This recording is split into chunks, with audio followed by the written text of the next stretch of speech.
Well, let's talk about cam bearings for a minute, because anybody that's ever built motors, they've had trouble with cam bearings.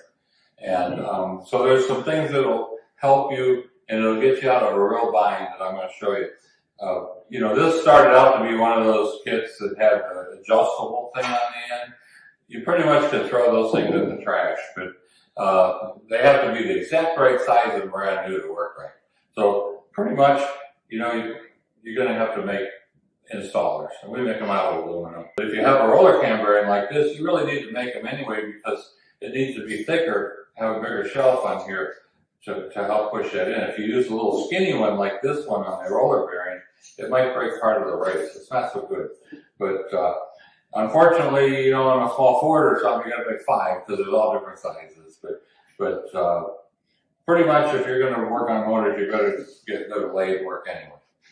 You're not going to make it if you don't have a lathe.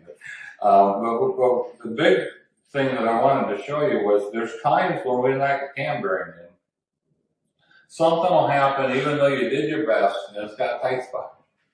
And usually it's toward the beginning where you knocked it in. Like the edge here took a little bit of the babbitt and it pushed it in a little bit. And we even had some Caterpillar cam bearings that we used on some 60 millimeter stuff that they were for the big race engines, and they were actually made out of a strap of metal, and they have a little zigzag in them at the top. They're not full round. And they're pretty good bearings though, but they have a zigzag in them. And when you knock them in, that little place where the zigzag is, some of the babbitt starts to fester out, and it's just enough makes the cam tight. It doesn't, the cam goes in and it's real tight, and it's a big mess. So what we started doing, and we made for that, and then we made them for other things. This is a broach for cam bearings, and what it is the beginning and the end of it are about the size of the camshaft, and then in the middle, right here, this spot in the middle is discolored a little.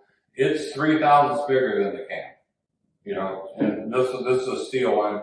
This is bronze, but you can make them out of really about anything. But this is 3 thousandths bigger than the cam size and cam size. Lube it up, drive it through, and it works perfect. It'll take wherever the babbitt's fat, stick it in and just put it back like it used to be. And babbitt's like lead, so you can move it around. It's not a bad thing to do. You just put it back to where it used to be.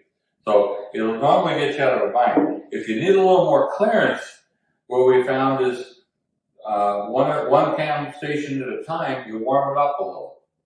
Take a Benzomatic, get it where it's almost pretty hot, and it'll grow 1,000. And all of a sudden it's 4,000 bigger. You drive that thing through, and it'll be use oil on it. And you want to make sure where the big part stops and starts that you have a real nice radius and a ramp going up there. You don't want to edge, but it'll save you so much